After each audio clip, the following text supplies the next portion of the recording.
आप सब बहुत अच्छे हैं। तो ये वीडियो थोड़ा सा जो हमारी बर्निंग डिज़ायर है, जो हमारी तड़प है, कुछ करने की जो चाहत है, जो मकसद है, जो पैशन है, उस पर आधारित रहेगा कि ये जो तड़प है ये कब तक रहती है और ये तड़प कब चली जाती है। कहीं ना कहीं मैंने जो ऑब्जर्व किया वो एक्सपीरियंस आपके साथ साझा करना चाहती हूँ। ठीक है, तो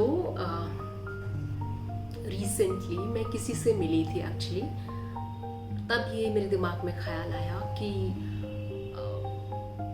मैं जो जिस चीज़ के बारे में दिन रात फिक्र करती हूँ, जैसे छत कोई संभाल ले, रोटी कोई संभाल ले, कपड़े कोई संभाल ले, या फिर जो ह्यूमन डिज़ायर है to love someone and to be loved by someone, जिसके पास रोटी कपड़ा मकान और कोई प्यार करने वाला है, उसे और क्या चाहिए। लाइक उसकी लाइफ तो सेट है, फिर तो उसे कोई फिक्र करने की ज़रूरत है नहीं, फिर वो जो चाहे वो कर सकता है, उसका दिमाग फ्री है, इस सर्वाइवल की फिक्र से फ्री है। प्लस somebody is there जो उसे सुन रहा है, समझ रहा है। कैसे बताऊं, कोई है जिसके साथ वो सुपर डुपर ऑनेस्ट रह सकती है, अपने सारे भय, अपने सारे फेलियर्स साझा कर सकती है। तो फिर तो उसे किसी भी प्रकार का कोई भी जीवन में कुछ कमी सी नहीं लगनी चाहिए। फिर तो हम जो करना चाहते हैं, जो हमारे जीवन का मकसद है, जो पैशन है, जो एंथुजियाज्म है, जो वाय है, वो तो फिर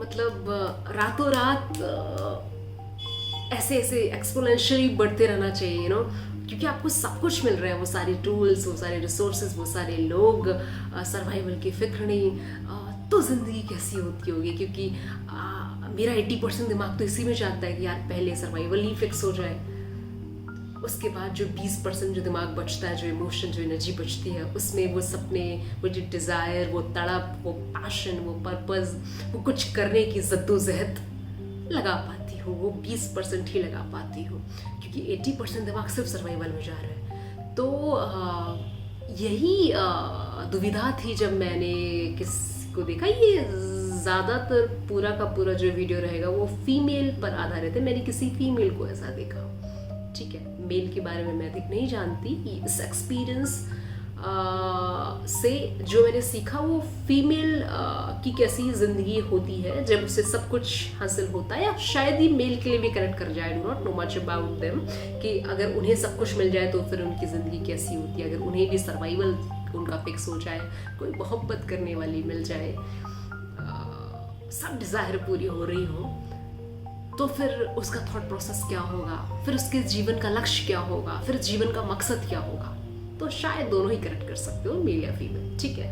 हाँ, चलो। तो जब मैं किसी से मिली और मैंने ये सब देखा, तो मैंने एक चीज़ पाई कि उनके पास शानदार घर था, शानदार गाड़ी, शानदार कपड़े, शानदार रोटी,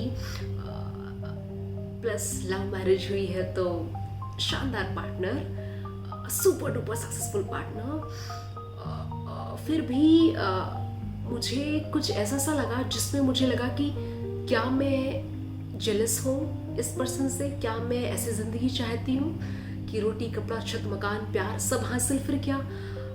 तो मैंने कुछ ऐसा पाया जिससे मन व्यथित था। सब था, लेकिन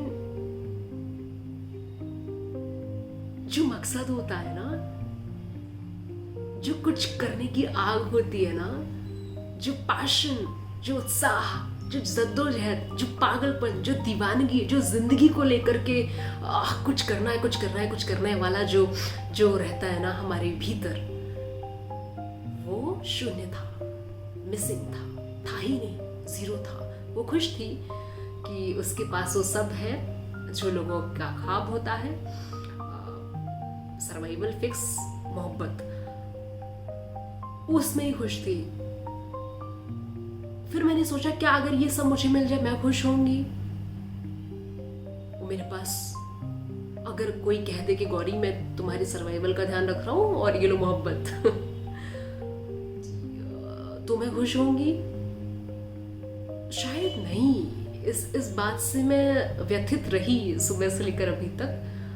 मेरे लिए जो अभी का मैं कह सकती हूँ, आगे का नहीं पता, हो सकता है शायद लोग एक डायलॉग था ना उस मूवी में, एक मूवी है आलिया की और वरुण धवन की, जिसमें एक डायलॉग है, माधुरी दीक्षित ये डायलॉग बोलती है कि जब कोई औरत उस 7 फेरे की अग्नि के चक्कर लगाती है ना, तो उसके भीतर की जो आग है वो बुझ जाती है। तो शायद ऐसा होता हो कि उस अग्नि के चक्कर काटने के बाद जो आपके भीतर की जो आग है वो बुझ जाती हो, शायद ऐसा होता हो। अभी मैंने चक्कर नहीं काटे अग्नि के, तो मुझे नहीं पता कि बुझ जाएगी या मुझे नहीं पता। वो आग बुझी हुई मुझे लगी जब मैंने उनको ऑब्जर्व किया और देखा कि 90% लोग ऐसी ज़िंदगी चाह रहे हैं जैसी इनके पास ऑलरेडी है। क्या मैं भी ऐसी चाह रही हूँ? क्या मैं आग अगर बुझ जाए मेरे भीतर की तो मैं ओके हूँ? क्या मकसद, क्या पर्पस, क्या पैशन, क्या जद्दोजहद, क्या दीवानगी, क्या ये तड़प सब चला जाए और मैं अच्छे कपड़े पहनकर, अच्छा खाना खाकर, अच्छी गाड़ी में बैठकर कोई हो जिसके कंधे पर सर रखकर खुश रहूँगी? शायद मैं खो जाऊँगी, शायद मैं और लॉस्ट महसूस करूँगी, क्योंकि ये अगर सारी चीज़ें मेरे पास अभी नहीं है, मेरे पास कुछ नहीं है, कुछ भी नहीं, ना छत, ना रोटी, ना कपड़ा, ना मकान, मतलब है, I am so grateful to the God and the creation and the nature and of course my parents too. सब कुछ है, लेकिन आप इससे ऊपर नहीं उठी हूँ मैं, है ना। सर्वाइवल पर ही सब चल रहे हैं। तो जब अभी ये पूरा ऐसा नहीं हुआ है कि मैं इससे फ्री हो जाऊँ, मैं सर्वाइवल की फिक्र ना करूँ, तो भी मेरे पास कुछ ऐसा है जिसके लिए मुझे बहुत सुकून है और जिसके लिए मुझे हृदय में एक सुख है, एक शांति है, एक सार्थकता महसूस होती है। वो कारण है मेरे भीतर की आग या तड़प, कुछ करने की तड़प, कुछ पाने की तड़प, कहीं होने की तड़प। क्रेविंग नहीं बोलूंगी, कुछ चेज नहीं कर रही हूँ, समता में हूँ, समझदार भी हूँ, सजग भी हूँ, पर साथ ही साथ ये ख्याल है कि जीवन को यूं ही नहीं बिताना है।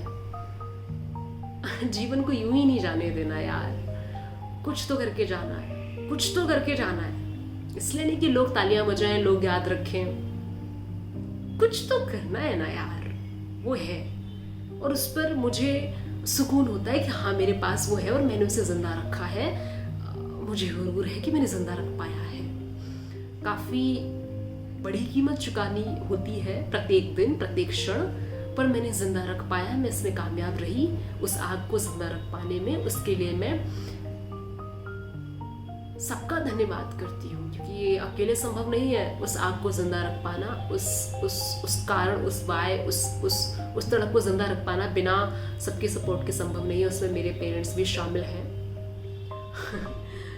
कभी कभी प्रेशर होता है उनकी तरफ से, लेकिन अगर मैं खुद को जिंदा रख पाई हूँ, जो हमारे भीतर का एक सोल होती है, जो एक सोल पर्पस होता है, जो मकसद होता है, उसमें बहुत सारे लोग शामिल हैं। इस कारण मैं जिंदा रख पाई हूँ अब तक और आगे भी रख पाऊँ, ऐसी प्रार्थना है मेरी भगवान से कि मैं मरते दम तक जिंदा रख पाऊँ उस वाय को, उस तड़प को, उस खालीपन को जिंदा रख पाऊँ।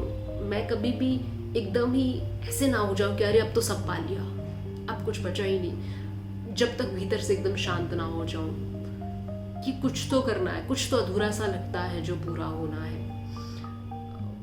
तो बस यही था कि किसी के पास सब कुछ है पर एक चीज़ नहीं है जो मेरे पास है, और मेरे पास कुछ भी नहीं है पर वो एक चीज़ है जो बहुत सारे लोगों के पास नहीं है। और मैं ग्रेटफुल हूँ उस एक चीज़ के लिए, despite of not having all the resources that somebody has already। मैं फिर भी ग्रेटफुल हूँ, मैं फिर भी थैंकफुल हूँ। फक्र है, गुरूर है, थोड़ा सा गुरूर भी है। बस ये कहना था कि यार तड़प जरूरी है। आपके पास सब कुछ मिल जाए, आपको सब हासिल हो जाए, पर फिर भी आपकी सजगता, आपकी समझदारी, आपके भीतर जहन से ये सवालों का जिंदा रहना ज़रूरी है कि हम यहाँ क्यों हैं, क्या कर रहे हैं, कुछ तो ऐसा करें जिससे सोल को सुकून मिलना ज़रूरी है। वो एक रोटी ऑलरेडी फिक्स है, उस रोटी को और ब्रांडेड रोटी बनाने में पूरी शक्ति नहीं लगानी। जब ये रोटी फिक्स हो जाए, पता है कि this much amount is enough for me, इससे मेरी ज़िंदगी चल जाएगी। अगर मेरे बच्चे होंगे तो उनकी भी ज़िंदगी चल जाएगी, इतना मेरे पास है, इतना फिक्स हो गया है मेरी ज़िंदगी में, तब मैं अपनी ऊर्जा, अपने इमोशन, अपना थॉट किस दिशा में लगाऊंगी, ये मेरे लिए काफ़ी इंपॉर्टेंट है। बजाय इसके कि अगर मुझे ज़रूरत, मैं सच बोलूँ तो मुझे पूरे ज़िंदगी को जीने के लिए 1 करोड़ रुपए की ज़रूरत है ना, 1 करोड़ रुपए की ज़रूरत है, बाकी बाकी भगवान जाने आगे क्या होगा, है ना।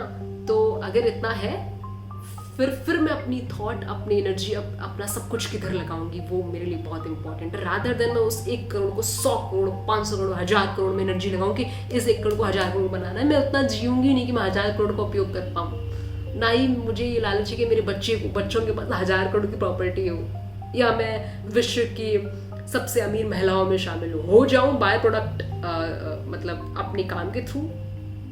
Super good.